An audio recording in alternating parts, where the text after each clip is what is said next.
प्रदोष सोमवार एक ही दिन पड़ रहा है। यहाँ के लोग त्रिवेणी का स्नान करने के लिए प्रयाग जाते हैं, पर मेरे भोलेनाथ ने पूरी त्रिवेणी यहीं बना दी है। सोमवार की प्रदोष पड़ती है तो शंकर भगवान कैलाश पर निवास करते हैं। हमारे यहाँ कहते हैं सोमवार की जो प्रदोष पड़ती है वो इच्छा पूर्ति करती है। मान लो आप प्रदोष का व्रत नहीं कर सकते, आप अगर व्रत नहीं कर सकते तो प्रदोष के दिन, प्रदोष काल में शाम का समय सूर्यास्त का कुछ पल, कुछ घड़ी के पहले से लेकर बाद तक का प्रदोष काल के अंतर्गत आप शंकर जी के मंदिर में जाकर 1 लोटा पानी, 5 बेलपत्र भी अगर समर्पित करते हैं तो संपूर्ण प्रदोष का फल आपके भाग्य में प्रबल हो जाए। एक निवेदन सभी श्रोता बहन भाइयों से, कथा आस्था चैनल पर जो सुन रहे हैं, फेसबुक यूट्यूब पर जो सुन रहे हैं और पंडाल में बैठकर जो सुन रहे हैं, जिस दिन दिल से हारो ना, थोड़ी तकलीफों में अगर घिर जाओ, तकलीफें आ जाए, कष्ट आ जाए, तकलीफें जिस दिन तुम्हारे भीतर बहुत ज्यादा मात्रा में आ जाए, उस दिन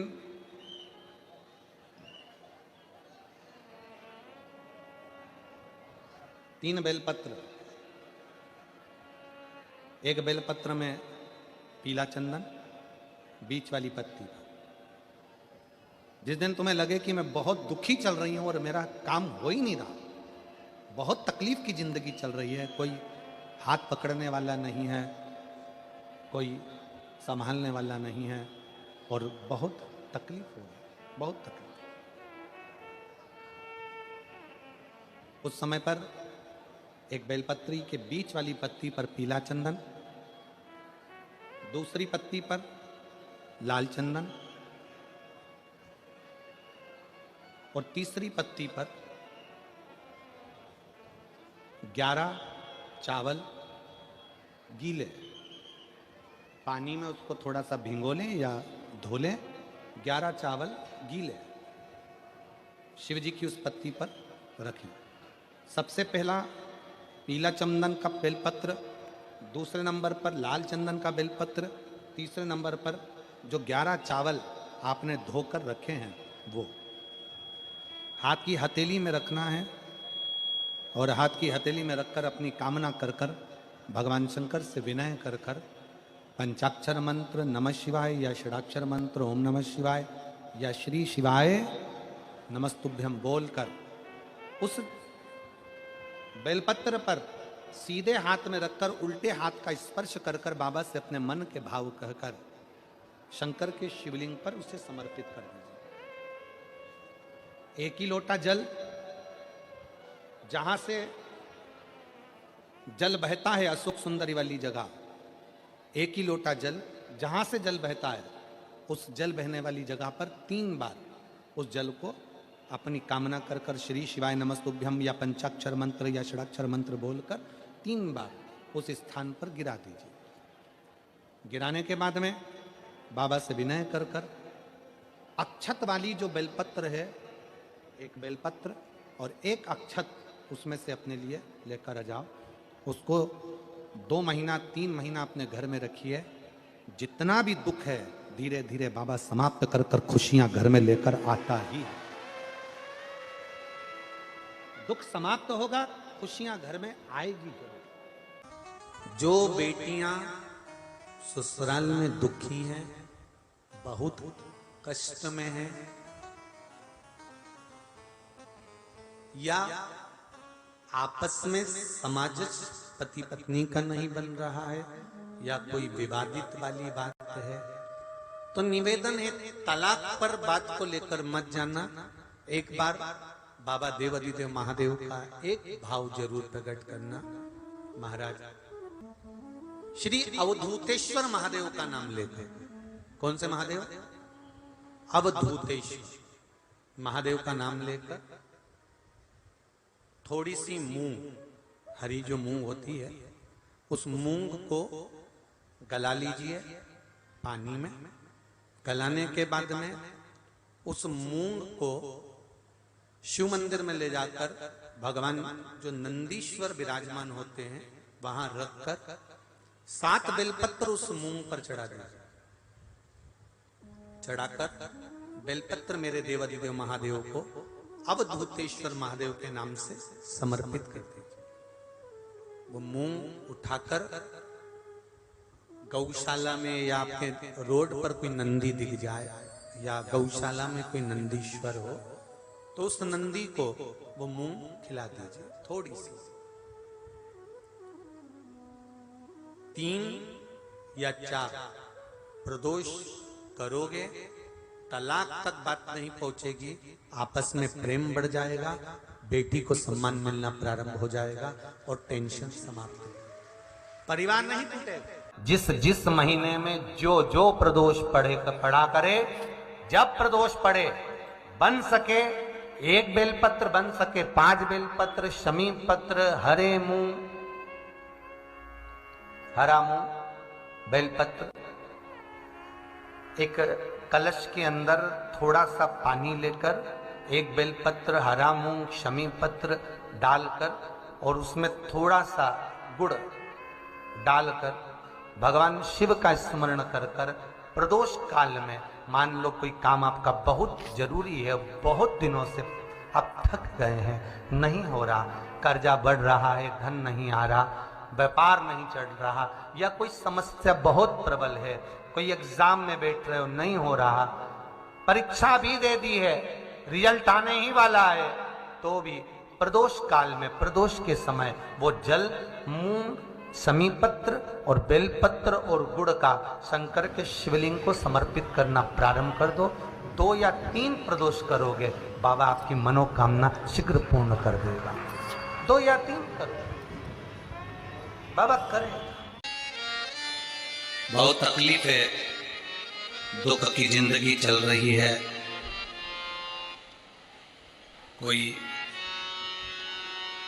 परिवार में बेटे हैं, बहुएं हैं, बेटियां हैं, सब प्रयास कर रहे हैं,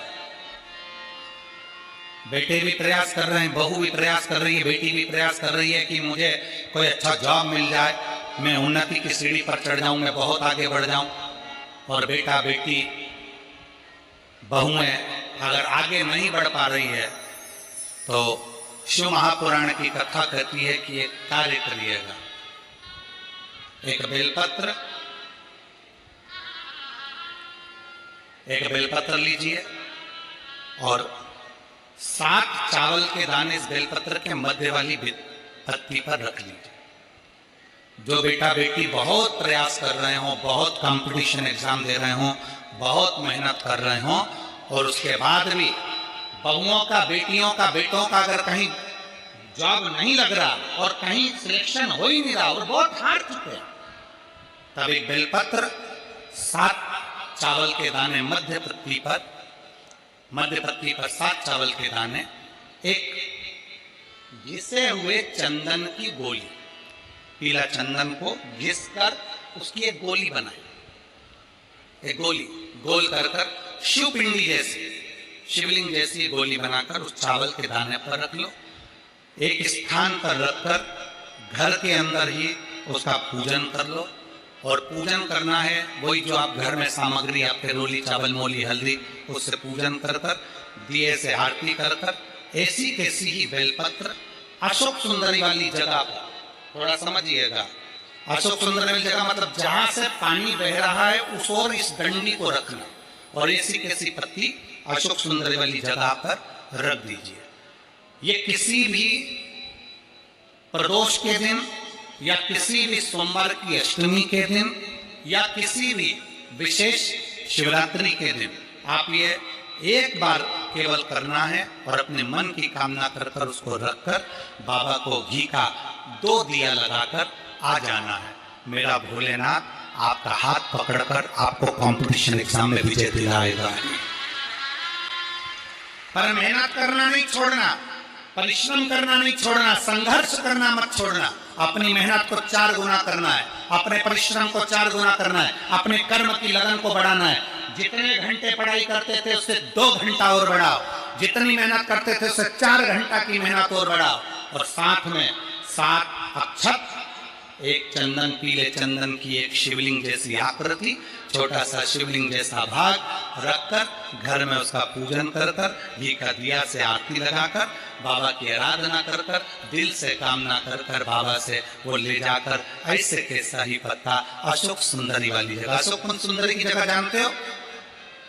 ये जो जगह है, ये जो जगह दिख रही है, मेरा निवेदन है चैनल वालों से थोड़ा इसको दिखाने का प्रयास करें। ये जो जगह है, ये शिवलिंग है, इधर शिवलिंग है, और शिवलिंग के साइड में जो जगह होती है जहां से पानी बहता है उसको अशोक सुंदरी की जगह कहते हैं। तो इस स्थान पर इस बेलपत्र को, इस बेलपत्र की डंडी पानी बहते समय, बेलपत्र की डंडी है वो पानी बहने के स्थान पर हो, उसको रख दीजिए। 2 घी के दिए लगाकर, और घी के दिए का स्मरण करें। दोनों दिए गोल बत्ती के नहीं होंगे, दोनों दिए लंबी बत्ती के नहीं होंगे। जो 2 दिए आप लगाएंगे, एक गोल बत्ती का होगा, एक लंबी बत्ती का होगा। गोल बत्ती क्या बोलते हैं यहाँ पर? फूल बत्ती। यहाँ फूल बत्ती बोलते, तो गोल बत्ती मतलब फूल बत्ती, और लंबी बत्ती, लंबी वाली बत्ती। 2 दिए लगाना है, एक जगत जननी का, एक बाबा विश्वनाथ का। दोनों दिए आप रखकर बाबा को प्रार्थना कर कर दिल से आइए, मेरा शंकर आपकी कामना पूर्ण करेगा। और पत्र व्यासपीठ पर जरूर आए, अवश्य। शिव को प्रिय है पुष्प में आंक का पुष्प, जो आंकड़े का पुष्प होता है शंकर को बड़ा प्रिय है। और दूसरे नंबर पर शंकर को प्रिय है शमी का पुष्प, बहुत ध्यान देना महाराज। तीसरे नंबर पर शंकर को प्रिय है महाराज सरसों का पुष्प। सरसों होती है ना, जो राई अपन बोते हैं, सरसों बोते हैं, उसमें पीले कलर का जो पुष्प लगता है। हमारा तो निवेदन रहता है जब तक सरसों आए तो प्रयास करा करो कि सरसों के 108 पुष्प शंकर भगवान पर चढ़ाना प्रारंभ कर दो। महाराज ये पक्का है कि वर्ष भर कोई बड़ी बीमारी आपको घेर नहीं सकती अगर सरसों के फूल शिव को चढ़ रहे हैं तो।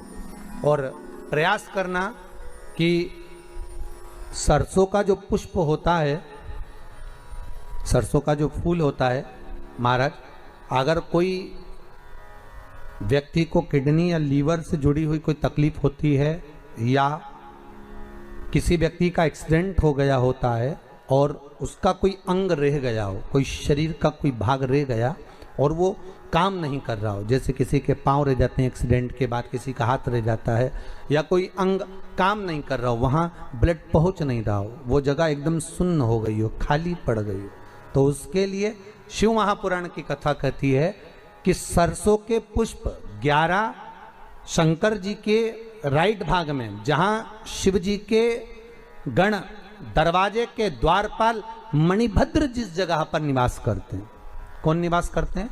मणिभद्र। शंकर जी के दरवाजे के द्वारपाल हैं मणिभद्र जी। तो मणिभद्र दरवाजे के द्वारपाल में राइट भाग में मणिभद्र जी विराजते हैं। मतलब राइट भाग कौन सा हुआ? जब आप मंदिर से बाहर निकलेंगे तो राइट भाग, मंदिर में प्रवेश करेंगे जब राइट नहीं होना चाहिए, आप मंदिर से जब जाएं तो राइट भाग। मतलब आप मंदिर से राइट से जाएंगे तो शंकर जी का भी राइट हो जाएगा, क्योंकि शिव जी ऐसे बैठे हैं तो शंकर जी का भी राइट हो गया, देवता उनका भी राइट हो गया, तो राइट भाग सीधा हाथ मणिभद्र जी का स्थान। 11 सरसों के पुष्प मणिभद्र के उस द्वार पर आप रख दीजिए, और मणिभद्र के द्वार पर रखकर अंदर जाकर 108 वापिस जब आप बाहर निकल रहे हैं, ये पुष्प आप रखने के बाद एक बार बाहर जाएंगे, फिर वापिस आएंगे मणिभद्र रखने के बाद, और अंदर जाकर 108 सरसों के पुष्प शंकर को समर्पित करेंगे महाराज। उस सरसों के पुष्प जो शिव जी को आप समर्पित कर रहे हैं उसको वापस लेकर आएंगे, श्री शिवाय नमस्तुभ्यम बोलकर उस सरसों के पुष्प को महाराज सरसों के तेल की बोतल में उसको डाल लीजिए। शंकर भगवान को किसी भी प्रदोष में, शाम के समय प्रदोष काल में उस तेल को वापस ले जाकर चढ़ा दीजिए शिव जी को, उसको वापस लेकर आ जाइए। उस तेल का प्रयोग आप नाभि में डालिए, और जो शरीर काम नहीं कर रहा उस स्थान पर कम से कम 15 दिन 20 दिन तक उसकी मालिश करना प्रारंभ करिए। बाबा चाहेगा तो चलाने का प्रयास कर देगा और वो अंग, वो शरीर काम करने लगेगा। मणिभद्र का स्मरण, श्री शिवाय नमस्तुभ्यम, सब बोलिए एक बार जमकर, श्री